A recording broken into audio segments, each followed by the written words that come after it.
Hold on to your butts, Marvel Snappers. It's OTA day. Loki, Leech, Dr. Octopus, and more. We have an absolute banger set of changes today. Let's go ahead and get into it, shall we? Loki is functionally becoming a new card today. He will be a 3/5 with the on reveal. Replace your deck with your opponent's starting deck. Give those cards -1 cost and draw a card. Second Ender starts off their justifications for this rework by noting that while they preferred Loki be a build around card initially, i.e., favoring other cards that filled up your hand, their desire for that has shifted over time. Specifically, designs like Snowguard and Agent Coulson feel really pigeonholed into must be played with Loki and have a hard time standing on their own, and there are upcoming future designs they hint at that are stifled by this as well. My assumption would be that upcoming future design is very likely our upcoming season pass card that's data mined, Kate Bishop, going to be yet another card that generates two things in your hand that would have been good with Loki's previous design. And then go on to say that given Loki's recent resurgence alongside Erishim, it feels like the right time for them to try and redesign what Loki is doing. And honestly, I really like where they've ended up at. This new Loki is just a functionally different card. I don't think it's strictly better or strictly worse than the previous Loki that we have. Second Dinner notes that they are erring on what they think is the stronger side for this redesign. Essentially, they want to make sure that this new Loki is still playable. I assume that's why they're giving it a fairly competitive stat line while also having it draw a card initially, and they acknowledge that if they miss high or miss low with this rework, that they're going to do another pass in the future, as they often do. I think this really lets Loki be kind of a tech card in a way that also creates a little bit of chaos. There will still be certain matchups where Loki is better than others, i.e. against something like Destroy, where grabbing their Null or Death has a lot of power, but it also successfully does what Second Dinner wanted to do, which is disconnect it from things like Agent Coulson and Snowguard. I have no idea if this design is better or worse, but I'm excited to find out, and I really like the direction that Second Dinner has moved in overall with this change. Our next change comes to Leech, who is going to a 4/4 with the on reveal, remove the text from 6 cost cards in your opponent's hand. Second Dinner starts by acknowledging that Leech has been a tricky card for them to get where they wanted. They want Leech to be more of an answer card, and Leech, especially inside of Erishim shells, have served more as a tool for letting you brute force your powerful things through your opponent's answers, as opposed to answering problems they might be presenting to you. They say their goal of this change is to narrow the scope of what Leech is disrupting to a more specific set of threats, but unlike the Loki change where they aimed a little bit stronger, they're aiming likely on the low side for Leech because they know Leech is not a particularly exciting card to play against, and they think if most people get a break from getting Leech, there won't be anybody complaining about that. I honestly completely agree with the philosophy here. I love that they're erring on the side of cards that do a thing, like Loki being more powerful, and on the side of things that stop your opponents from doing things like Leech being weaker, because if Loki ends up being too good, I think that's a lot less problematic than if something like Leech ends up being too good, where your sandcastle would just be getting kicked over constantly by your opponent. As far as this effect itself, I like the design. Obvious hits that you're getting are things like Apocalypse and Hela, or maybe opposing Red Hulks or Blobs, and I think that there's definitely a spot in particular metagames where an effect like this would be desirable. I think I would agree with Second Nerd's assessment that 4/4 is probably a little bit on the weak side for getting this effect, but also that's fine, fuck Leech. Our third change this week is another total rework. Dr. Octopus will now be a 4/8 whose on reveal pulls the lowest power card from your opponent's hand into his location.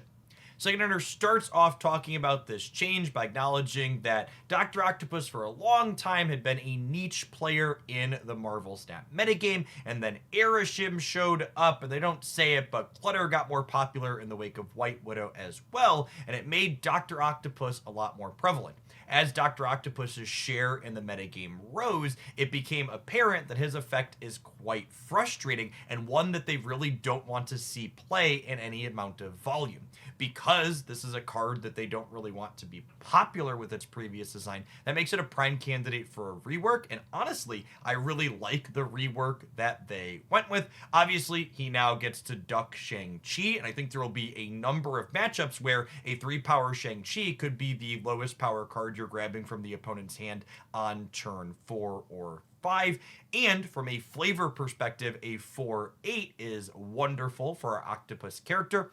I think this card will still have a unique identity that's good in clutter decks, but it won't be an all-encompassing, empty your opponent's entire hand style threat that it was previously, which was quite frustrating to play into.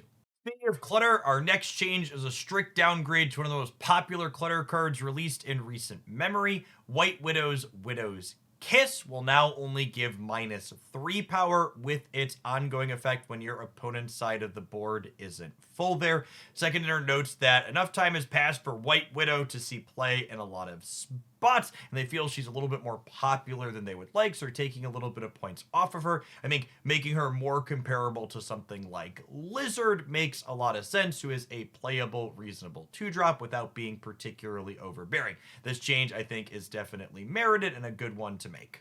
Our next fairly strict nerf in today's OTA has Blob staying at a 6/0, but having its on reveal only gain power until it's amassed 13 or more points. Second Inner acknowledges that the most winningest card inside of Aeroshim Shells has been Blob, and the specifics aren't particularly satisfying. There's no deck building considerations for it. It's just a big 6 energy card that doesn't eat the entirety of your 24 card deck, so you can play it with little drawback. They also note that while the number previously was 15 on Blob, its average stat line often ended being around 17 points inside of Aeroshim Shells. So once they bring this down to 13, the average will likely be somewhere in the 14 to 15 range, which is a lot more fair and notably comparable to other 6-drop bombs such as Red Hulk that regularly see play.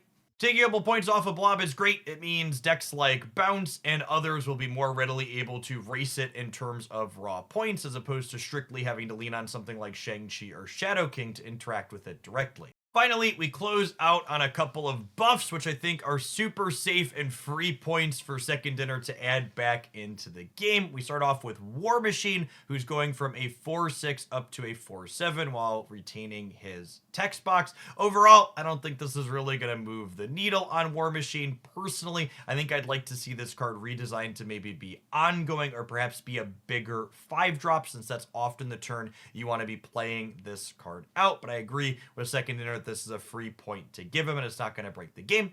Our other buff is Apocalypse being restored from a 6/6 back up to a 6/8 while retaining its same text box. Second Dinner notes that they took away some power from Apocalypse a while ago when discard was at its all-time peak in terms of strength. Since then, the metagame has evolved and move around and discard has slid downward a little bit, so they're adding some strength back into that archetype to see if they can push it up to be competitive once more.